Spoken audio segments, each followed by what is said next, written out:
side, Dr. Gupta, Dan, Mayor Walsh, some of my favorite people in the world. There, everybody. Okay. Thank you, everybody, for being here. We've been giving daily briefings via Facebook Live, which many of you have been following, other briefings when there are material changes in the situation on the ground. Before we get into, just to clarify a couple things, there are still 21 quarantined individuals in Onondaga County. There are still no individuals who have tested positive for COVID-19. A couple other points for our business community.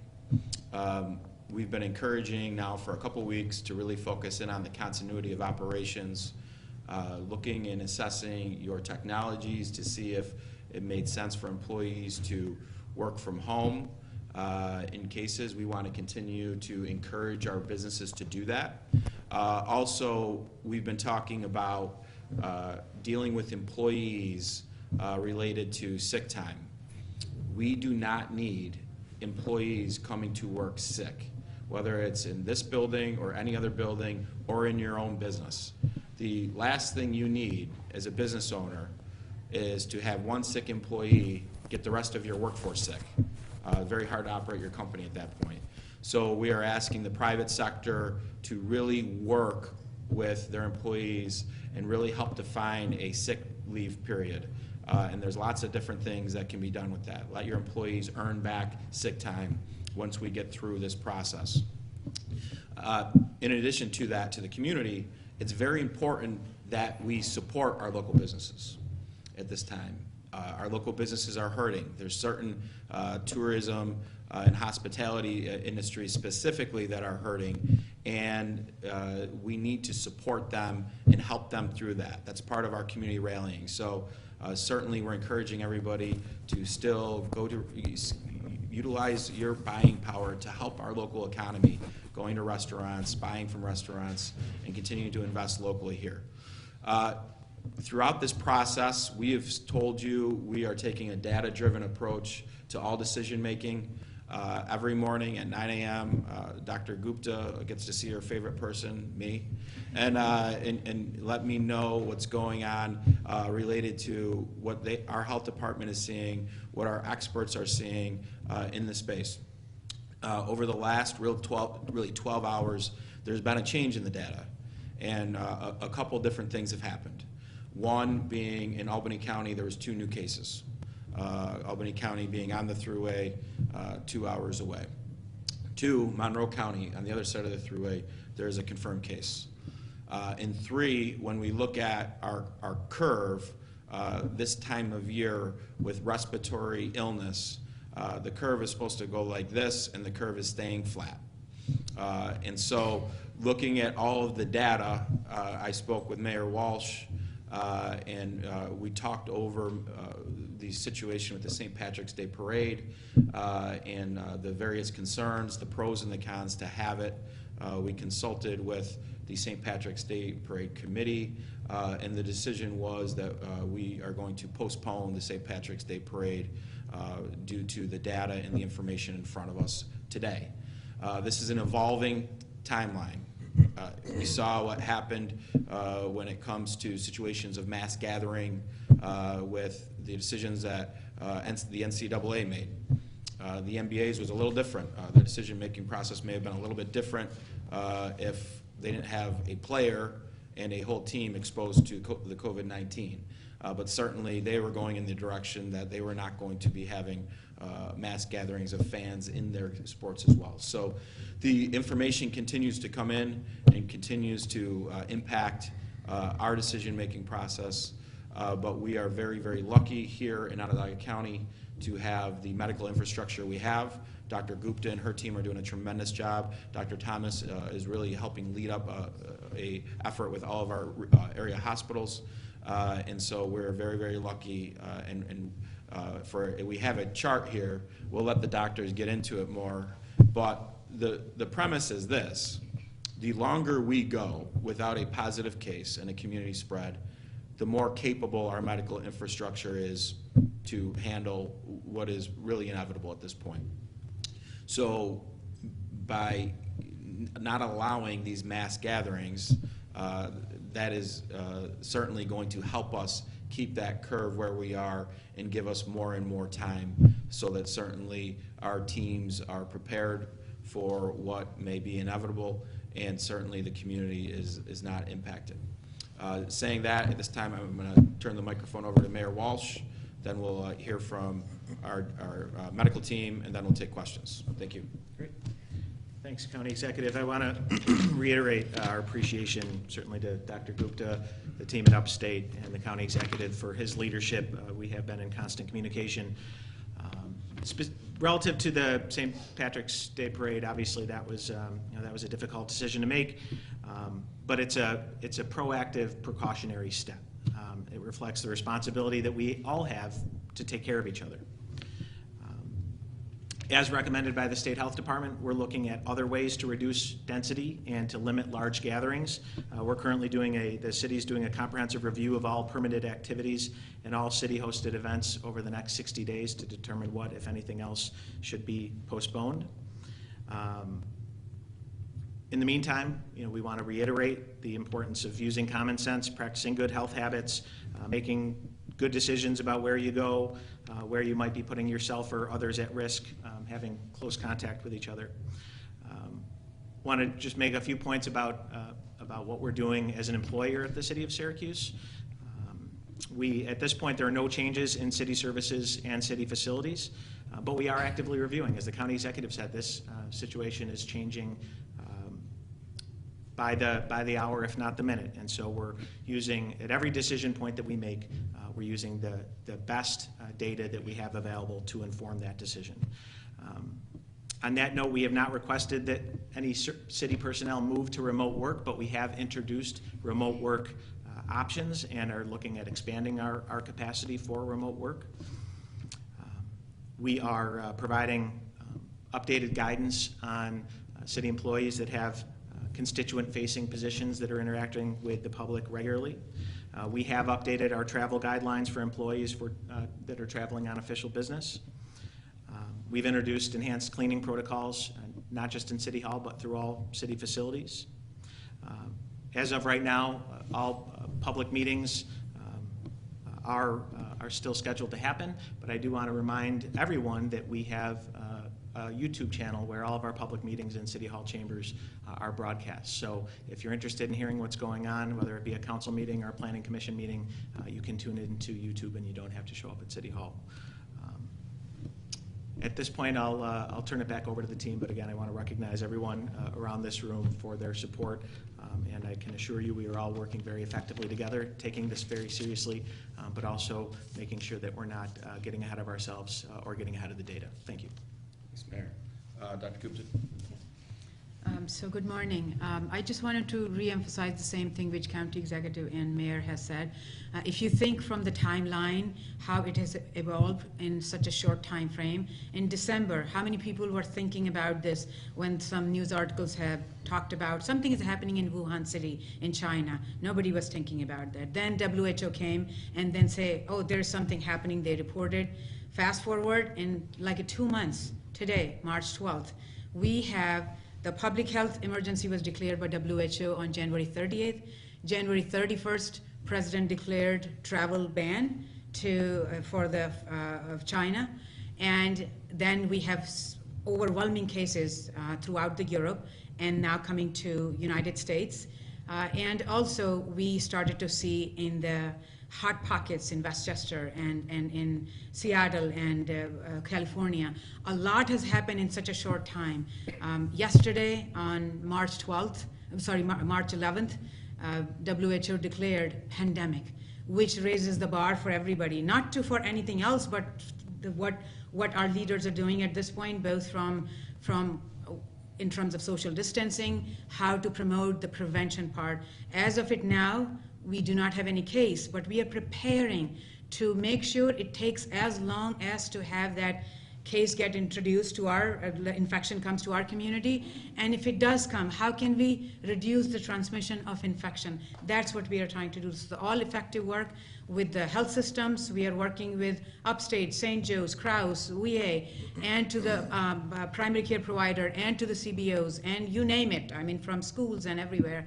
We are working together to make sure we are in prevention mode at this point, but at the same time, ready to have that surveillance, case detection, and making sure putting the isolation quarantine, which is need to be done, as well as supporting the people who are going to be impacted through our emergency management support through the Commissioner of Emergency Management with the Human Need Task Force, which the county is very much dedicated to. So this is work together, but at the same time, my always ask has been to all of you, to the community, what can you do to participate in taking care of yourself, to prevent the transmission of the virus to somebody else by making sure you stay home if you're sick, call the doctor if you're sick, do not show up to the emergency room without talking to them and with their consult that's what you should be there, and taking all the precaution and talk to your friends and neighbor and support each other. So thank you. Thank you. Dr. Thomas, do you have anything to add? So I would just reiterate that, of the people who get sick following a COVID infection, 80% of those illnesses are going to be mild illnesses, and about 20% of those illnesses are going to be severe or critical. And it's that 20% that is going to need to be in the emergency department, and that's going to need to be in the hospital. Hospitals and medical care infrastructures, they do have some surge capability, but it is not limitless. And so we really need people to follow the advice that we were just given, that if you are not in a 911 situation, please call your medical provider, get some counsel, get some guidance. They may tell you that you are okay and that you can stay home and that they will follow up with you. If you need a face-to-face interaction, it can be done in the primary care setting. Again, they will likely be able to send you home, follow up with you, but you don't need to come into the emergency department and you don't need to come into the hospital. Because we are already seeing, again, as you were saying, the number of respiratory infections is supposed to be coming down at this time of year, but the curve is flat. And so we're concerned that we're going to get towards that, we're going to outstretch our surge capability, and so it's really important that every resident and every citizen, I think, follow this guidance. Thank you. And one thing just to touch on is more the testing, more testing is being done now. So really speaking to the public, in the event that you work through your doctor and you get a test, just to reiterate, when you have a test, if you're being tested, you should be under a self-quarantine until you know the results of the test. So I think that's just an important point in all of this, certainly. And again, there are many, many other reasons why people are still going to hospitals and to emergency rooms.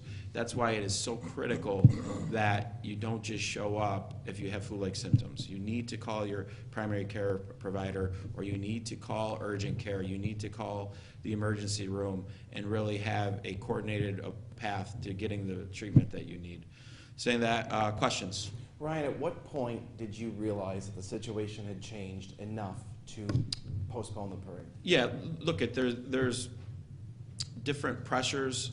I'm pretty sure the mayor could probably confirm this, that all of the commenters from Syracuse.com that can't comment anymore have gone directly to our emails. But that's confirmed. Yeah, so there's the reality and the anxiety. We can feel the anxiety. We're fielding the calls. We're talking to people. We understand it. But we need to make decisions on data. And so last night I was speaking to county executives across upstate New York that are in similar situations that we are.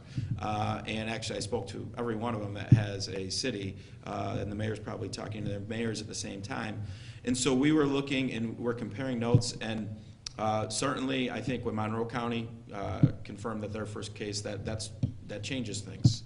Our communities aren't far away. There's a lot of connectivity between our communities. And then obviously Albany County too. So you're looking up and down the thruway. Certainly in the President's address last night, some of the guidance that the CDC's been giving, these are all things that we're not going to ignore. The advice from our medical community that are trained to help give good advice.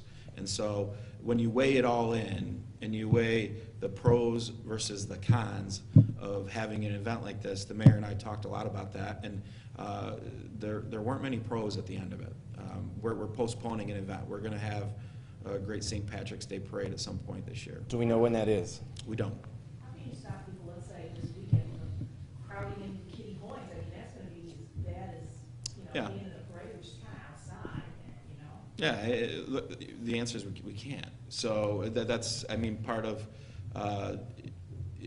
we still don't have any confirmed cases, Alan, but what we're doing is we're buying time. And sometimes you can't control that, and you can't buy time, right? But this is one area where the mayor controlling that permit, and where our department controlling the public health element, our office, in discussion, this is something we can control. And so many of these things we can't control. They're out of our control, but this is something we can control. And by implementing this practice, looking at the data, we think we're giving ourselves more time, or putting ourselves in the best position to get more time. Was it a mutual decision, or was there a threat of a permit being pulled or your executive order to shut it down? Look, the mayor can confirm this as well, but we spoke this morning, we spoke last night, we spoke this morning, and we were sharing data, sharing information, sharing concerns, and everybody came to the same conclusion. Yeah, it was mutual. Why are you canceling the parade? Why is it canceling? Hopefully, this is a period of time in 2020 that we're going to be able to look back on and say the community was challenged and the community performed well, and let's get on with life again. And so the more time we can get through this without having a huge community spread, that gives more time to the medical community to work on potential medical solutions to the COVID-19.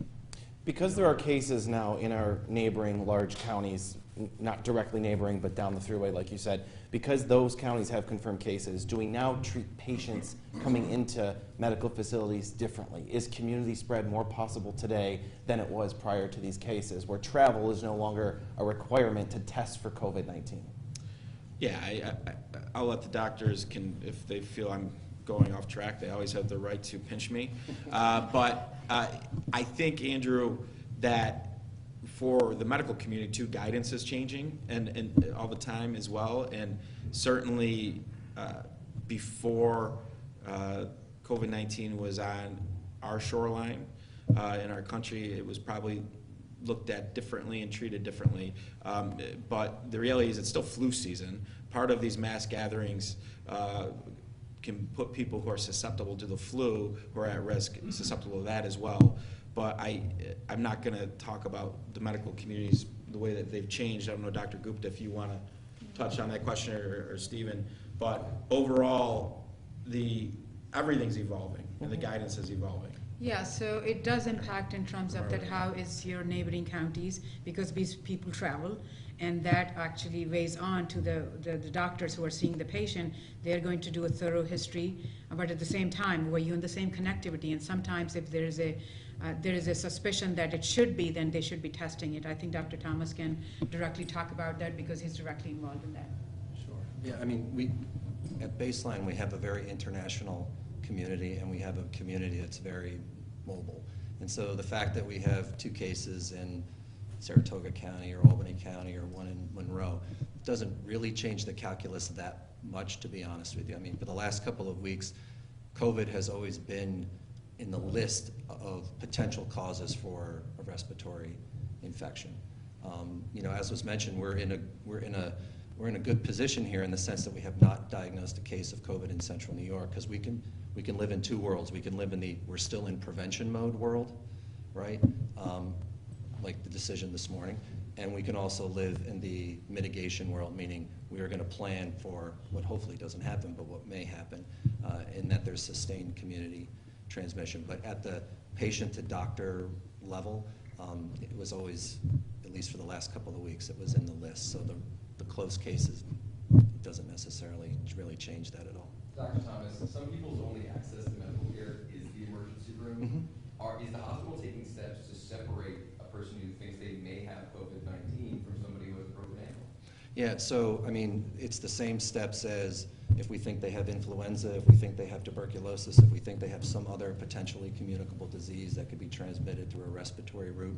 It's the same thing. Is this data, Onondaga County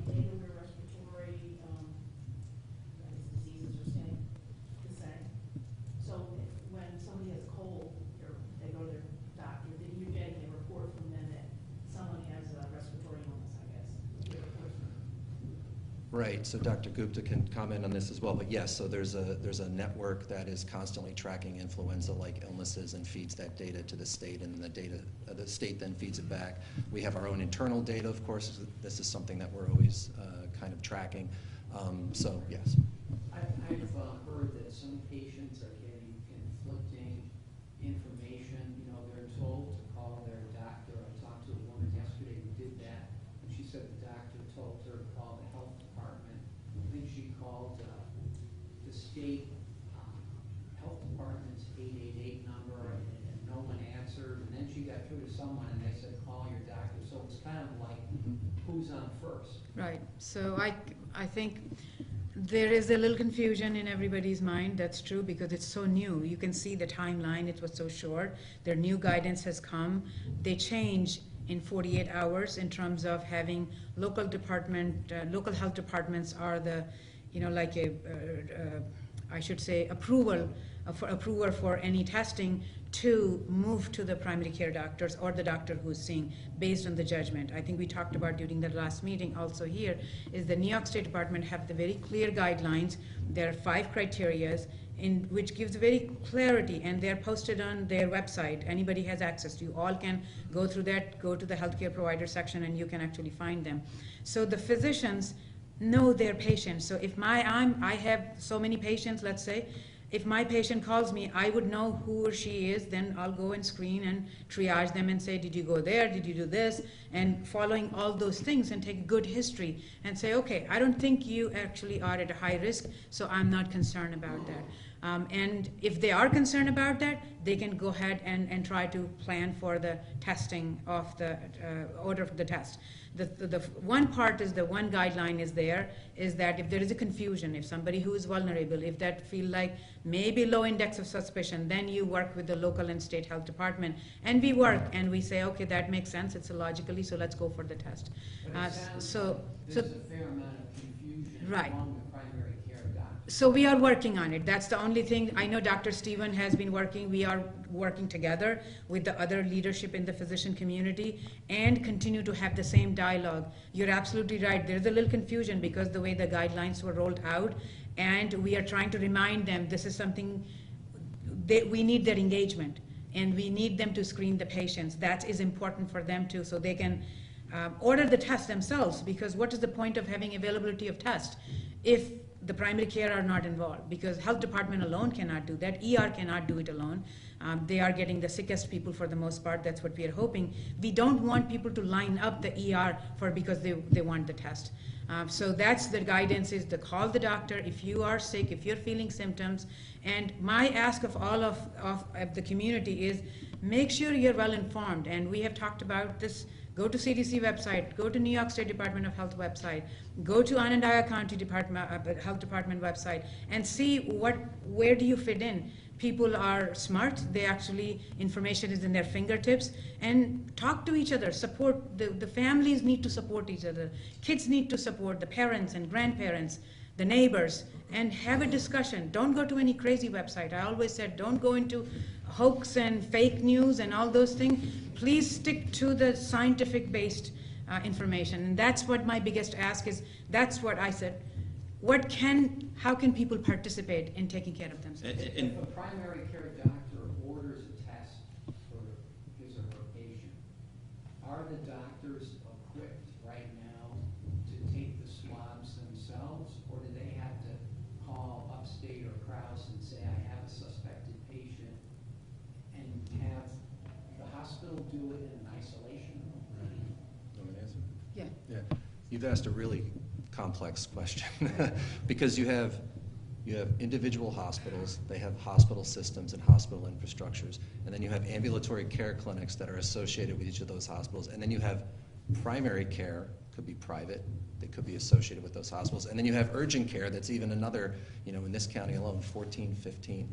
And so what we're trying to do is, and you have a testing capability that initially only existed at the CDC, now exists at Wadsworth, and now you have commercial labs coming on board. So this is a constantly evolving playing field that trying to come up with systems and processes and then trying to communicate all those, it is absolutely a challenge. So for example, there may be some primary care offices where they say, I have enough masks, I have enough gloves, I have enough goggles, and I have nasopharyngeal swabs because I do flu testing normally.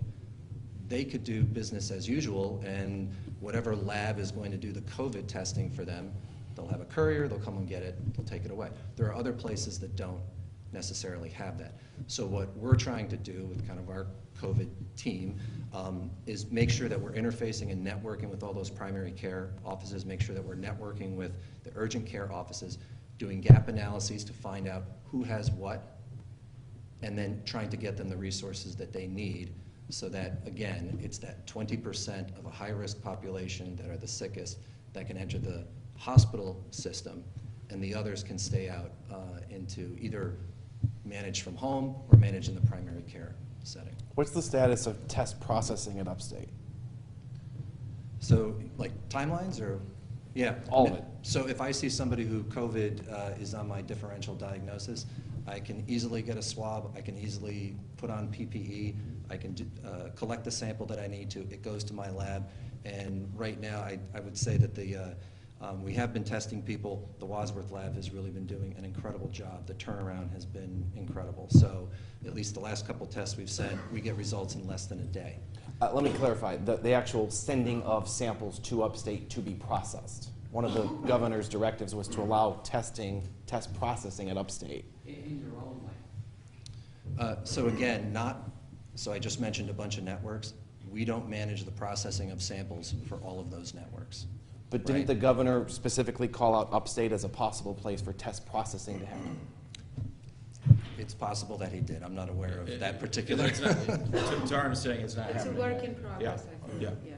Yeah. As for social distancing, Yeah.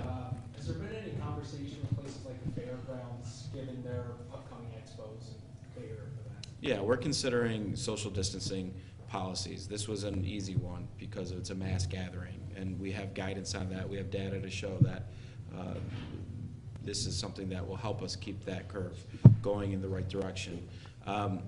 As we get more information, we'll implement more social distancing policies on our side if individual groups aren't doing it themselves.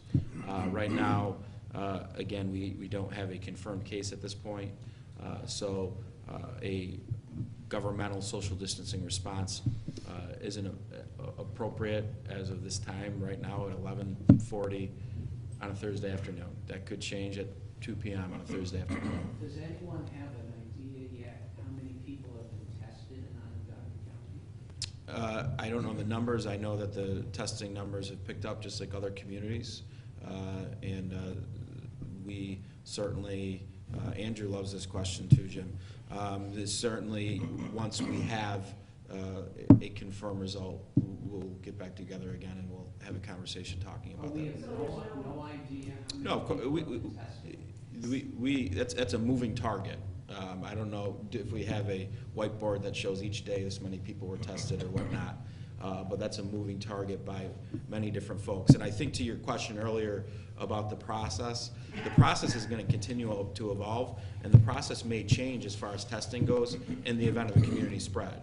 So I think to the point, our medical teams are doing a great job staying in front of it and trying to communicate with these primary care providers, many of them not used to really doing this, but certainly in the event of a community spread, we'll then really lean on some of the emergency management plans that our medical community and our emergency management team have been working on at that point. But does the county not know now?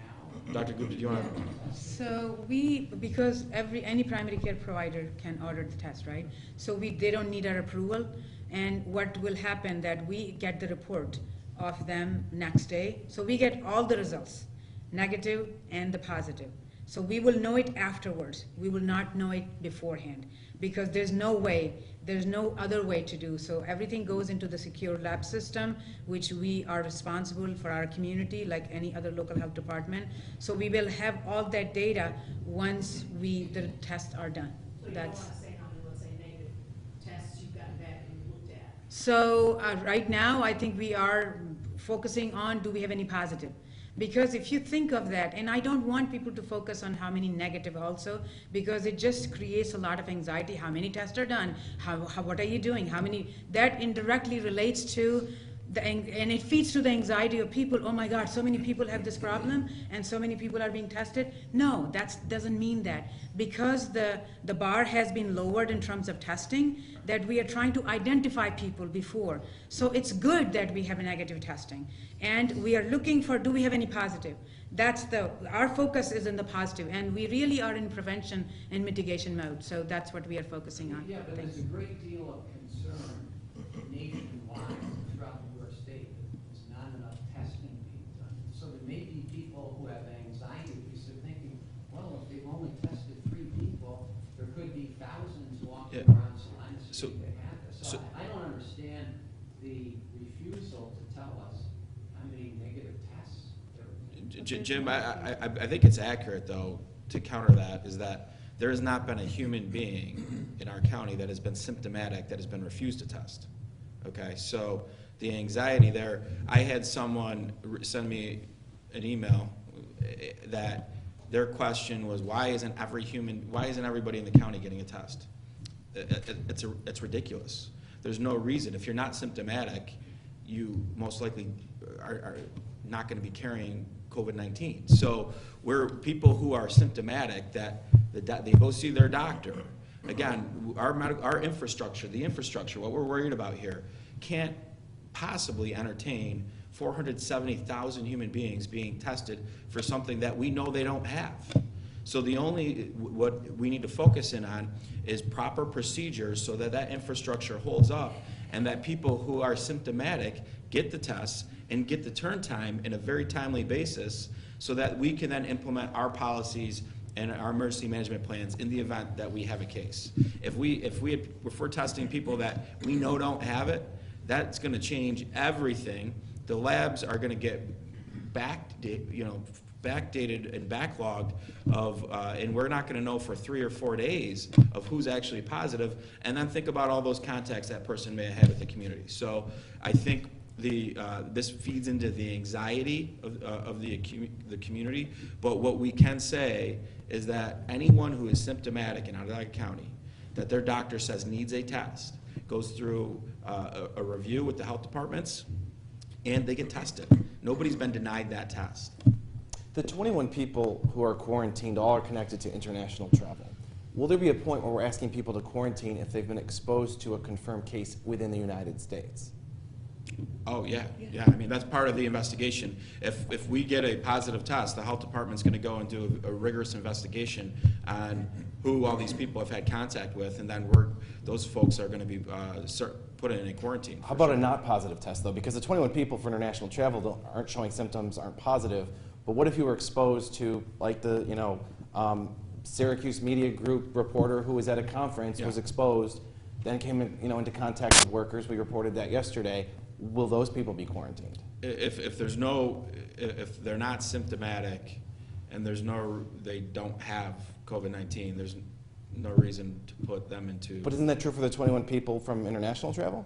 Yeah, but again, I'll let the doctors come in. They're coming from areas of direct contact, right? We don't know what we don't know.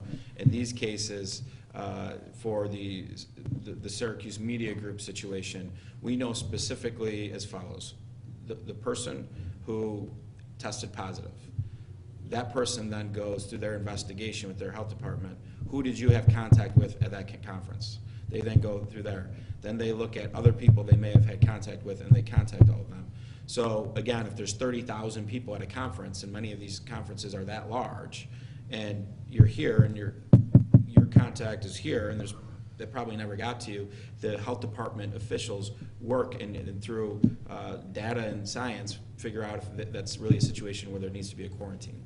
If the county is concerned about putting out information that increases anxiety, why are you telling people that there are 21 people being self-quarantined? Jim, I don't think that's the case. No, Jim, I think you're misinterpreting this. The reality is, if we want to go back and count all the tests, we can probably get that number. It's counterproductive to focus in on negative tests because there's nothing there. It's a negative test. There's nothing there other than giving people an idea how many people have been tested. you know, whether tests are available, whether a lot of people. We have- confirmed to you the know, tests has are it been available. 3 people, has it been 50, has it been 100, you know, I think that's, We got it. You want that answer. We got it. Yeah. We got it. And our answers, we'll come back and we'll discuss it internally. But what we're giving you the important answer on the issue of testing, anyone who has symptoms in our county who their doctor says needs a test has gotten a test. Testing is not an issue in Onondaga County. But we'll collectively discuss. Sure. You and your more said. Yeah. Please interrupt. Mayor? Looking at, you're looking over permits and things like that, are you, I guess I'm just trying to get a sense, what kind of thing are you looking at? I mean, obviously you've got big permits for like big things like Yeah. that, but like smaller things like the, let's say the downtown breakfast, which is later this month. Yeah, I think we have yet to identify a specific number, a threshold, where we would say that's where we want to draw the line in terms of public gathering. But we want to understand what the universe of decisions is, and then we will, as we have done from the beginning, consult with Dr. Gupta and health professionals and determine where we want to draw that line. And again, as the county executive said, certain things we have control over and certain things we don't. But where we do have control and we can exert that control, we want to err on the side of caution. We want to take the advice of the state, try to de-densify whenever possible. But it really is a partnership between the government and the community. As an example, once the county executive and I came to an agreement this morning, we reached out to the head of the parade. They obviously were supportive of the decision. Additional conversations happen. I'll note that Ed Riley's here from the Hotel Syracuse, and through subsequent conversations, it was determined that not only the parade would be postponed, but that all related events would be postponed. And that was, that isn't because we compelled the hotel to do it. It was because they took all the information that they had and they made an informed decision. So I would encourage everyone, whether you're in the public sector or private sector, to use all the information that we have to inform your decision making. That's what we're doing right now. Again, we haven't yet determined what the specific threshold is. We want to understand what's down the road, and as the data continues to be updated consistently, we'll use that to inform our decisions. Do you have a sense of how much business is going to be lost because there's no parade? I mean, setting aside the parade, there's no doubt that the situation is going to have a negative economic impact locally, across the country, and across the globe. It already is. The extent of it, we don't yet know. But again, as the county executives talked about, to the extent that we can be proactive and precautionary, the hope is that whatever short-term negative economic impact we have by being proactive and precautionary, that will hopefully help us avoid long-term negative economic impact. Mayor, what's the discussion about rescheduling the parade?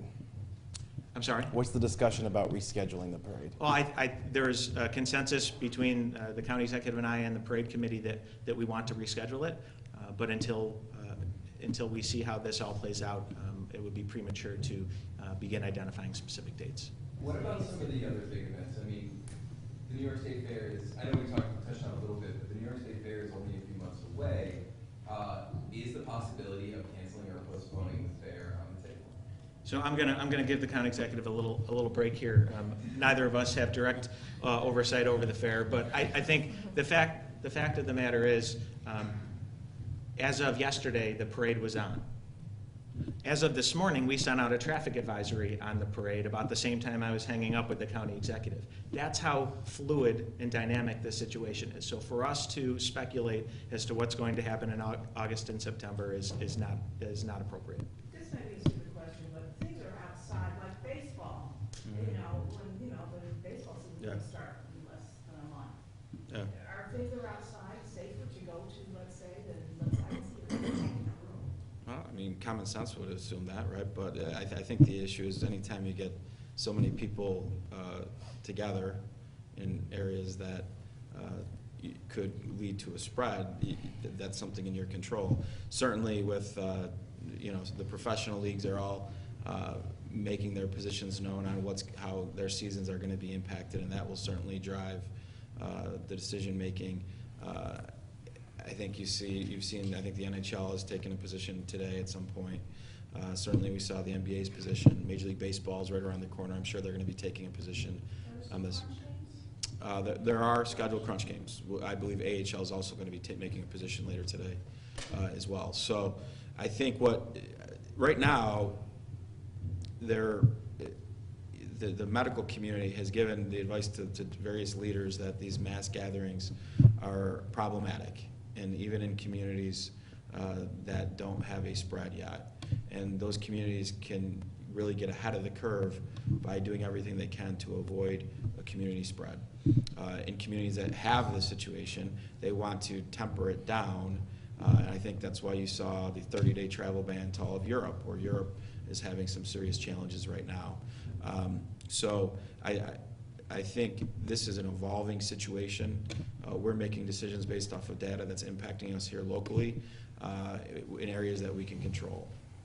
To either of the doctors, I know the county nor the city have jurisdiction over private events, but I mean, Ellen mentioned Kitty Hoynes, Coleman's on Tuesday. Andrew, we actually do. And, oh, you do? Okay. Yeah. So in the event that there is a community spread, and I have powers that the Dr. Gupta, with her recommendation, to deal with social distancing, and that could certainly impact the private sector. But do you see on Tuesday shutting down Coleman's on St. Patrick's Day? Tuesday morning, a final call would be made on that, right? So we would look at the data there. I don't think that's something that we want to get into at this point, but the data is going to drive all this. And at some point, for the business owners, it's going to make sense. Ed Riley came to a conclusion that having events at his hotel on Saturday, he may make some money, but he may end up with sick patrons and a sick workforce, and then his business is then crippled moving forward. So certainly there's going to be there's economic pain today. We're very concerned about this, but we need to make any health-related decisions based off of the data that is right in front of us, and certainly if there's conclusive data that we need to put in social distancing policies for the community at large, we will.